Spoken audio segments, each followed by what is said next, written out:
हर साल लगभग 10 से 12 लाख लोग यूपीएससी कॉम्पिटिटिव एग्जाम के लिए अप्लाई करते हैं। आपने तैयारी शुरू करी, आप कितने साल के थे?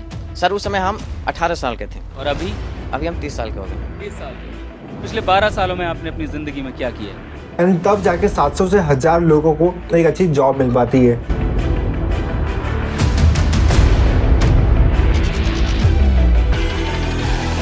बट बाहर निकलते हैं एक मजदूर बनके, जिनका एट द एंड एक मकसद होता है 20 से 25 हज़ार की एक जॉब पाना। तभी उन्होंने इंट्रोड्यूस किया इंडिया की रीढ़ की हड्डी का सबसे खोखला अंग, द इंडियन एजुकेशन सिस्टम। आज से कुछ महीने पहले मैं एक लड़के से मिला जो यूपीएससी कॉम्पिटिटिव एग्जाम की प्रिपरेशन कर रहा था। एंड जब मैं उसे मिला, आई वाज लिटरली शॉक कि भाई वो बंदा 29 साल का था और पिछले 10 साल से सिर्फ एक कॉम्पिटिटिव एग्जाम की प्रिपरेशन कर रहा था। एंड उससे भी ज्यादा शॉकिंग वाली बात क्या थी पता है? उसके घर पे पैसा आने का सिर्फ एक सोर्स था और वो थे उसके पापा, जो कि ऑटो रिक्शा चलाते थे। अब हो सकता है ये बातें आपको फालतू लग रही होगी, बेहुदा लग रही होगी कि क्या बोल रहा है भाई, एटलीस्ट वो बंदा ट्राई तो कर रहा है, मेहनत तो कर रहा है। बट क्या आपको यहाँ पे एजुकेशन सिस्टम का फेलियर नहीं नजर आता? जिस एज में लोग लाइफ में सेटल होने की सोचते हैं, शादी वादी करके सेटल होने की सोचते हैं, उस एज में वो बंदा सिर्फ एक कॉम्पिटिटिव एग्जाम की प्रिपरेशन कर रहा है, इस मोटिवेशन की आड़ में कि भाई इस साल नहीं तो अगले साल निकल जाएगा, अगले साल नहीं तो उसके बाद निकल जाएगा। लेकिन इसी मोटिवेशन की आड़ में उस बंदे ने अपने करियर का सबसे मेन प्रीसियस ईयर 20 से 25 एज को बस एक कॉम्पिटिटिव एग्जाम को क्लियर करने में खत्म कर दिया, जो एग्जाम शायद उससे कभी क्लियर हो भी नहीं पाता, क्योंकि हर साल लगभग 10 से 12 लाख लोग यूपीएससी कॉम्पिटिटिव एग्जाम के लिए अप्लाई करते हैं। उसमें से 50 से 55% लोग फर्स्ट स्टेज एग्जामिनेशन के लिए क्लियर हो पाते हैं। उसमें से भी सिर्फ 10 से 15 हजार कैंडिडेट सिलेक्ट हो पाते हैं मेन एंट्रेंस एग्जाम के लिए। एंड उसमें से भी सिर्फ 2500 से 3000 लोग इंटरव्यू के लिए सिलेक्ट हो पाते हैं। एंड तब जाके 700 से 1000 लोगों को एक अच्छी जॉब मिल पाती है। एंड ये कहानी सिर्फ उस एक बंदे की नहीं है, ऐसे हजारों लाखों स्टूडेंट है जो प्रिपरेशन तो इस मकसद से करते हैं कि भाई उन्हें एक अच्छी जॉब लग जाएगी। लेकिन हमारा एजुकेशन सिस्टम इतना वीक है, इतना खोखला है कि वो अपने स्टूडेंट को एक ऐसा स्किल भी नहीं सिखा पाते जिसके बेसिस पे वो अपना एक अच्छा करियर बना पाए, अगर वो इस कॉम्पिटिटिव एग्जाम को क्लियर ना भी कर पाए तो। लेकिन यहाँ तो हर साल एक नया मोटिवेशन दिया जाता है कि भाई इस बार नहीं हुआ तो अगली बार हो जाएगा, अगली बार नहीं हुआ तो उसके बाद हो जाएगा, और अगर तुम ये नहीं किए तो करोगे भी क्या? क्योंकि इन कोचिंग इंस्टीट्यूट का असली धंधा तो यही लोग चला रहे हैं, जो हर साल एक नया अटेम्प्ट कर रहे हैं। भले ही सिलेक्शन हो या ना हो, भाड़ में जाओ तुम लोग।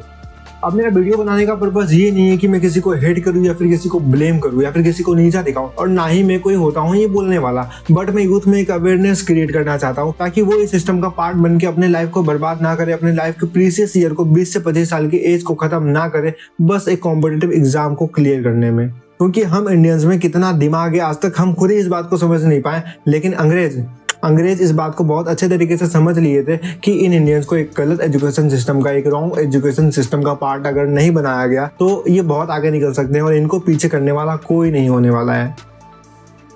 तभी उन्होंने इंट्रोड्यूस किया इंडिया की रीढ़ की हड्डी का सबसे खोखला अंग, द इंडियन एजुकेशन सिस्टम,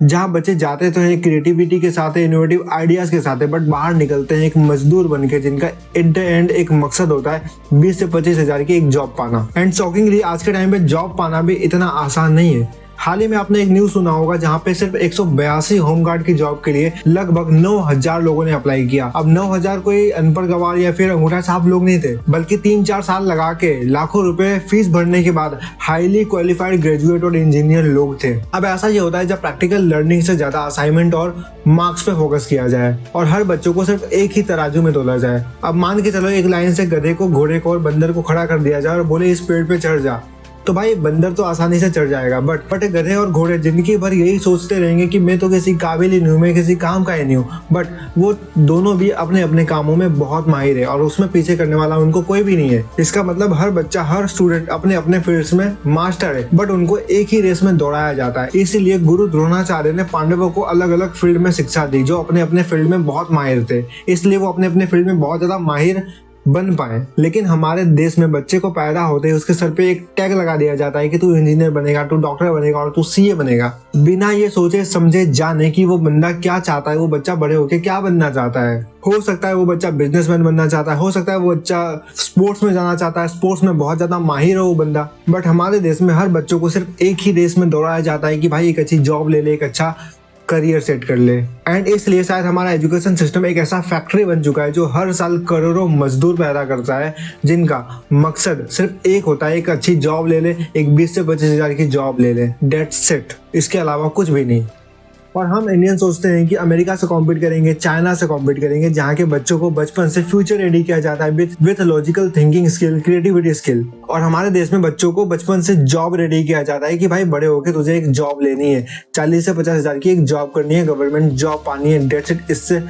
इससे तो भाई तेरा लाइफ सेट है। बट सच कहता हूँ, ऐसा एजुकेशन सिस्टम जैसा चाइना में और अमेरिका में अगर ये इंडिया में लागू हो जाए ना, हमारे देश को पीछे करने वाला कोई नहीं होगा। क्योंकि हमारा देश youngest country in the world है, जहाँ के यूथ में दिमाग तो भरपूर है, बट उनको निखारने के लिए जरूरत है एक सही एजुकेशन सिस्टम की। एंड आई होप ये वीडियो आपके लिए जरूर कुछ ना कुछ वैल्यूएबल रहा होगा। अगर आपके लिए वैल्यूएबल है, इसका मतलब आपके दोस्तों के लिए भी जरूर वैल्यूएबल रहा होगा। तो जल्दी से उनको शेयर कर दीजिए और अपना point of view comment section में जरूर बताइएगा, और लाइक करके सब्सक्राइब कर दीजिए, क्योंकि हर एक वीडियो को क्रिएट करने में ना काफ़ी मेहनत लगता है, काफ़ी रिसर्च का टाइमिंग लगता है, एडिटिंग का टाइमिंग लगता है। तो प्लीज़ मेहनत को अप्रिशिएट कीजिए एक सब्सक्राइब करके। बाकी मिलता हूँ एक वैल्यूएबल कंटेंट के साथ अगले वीडियो में।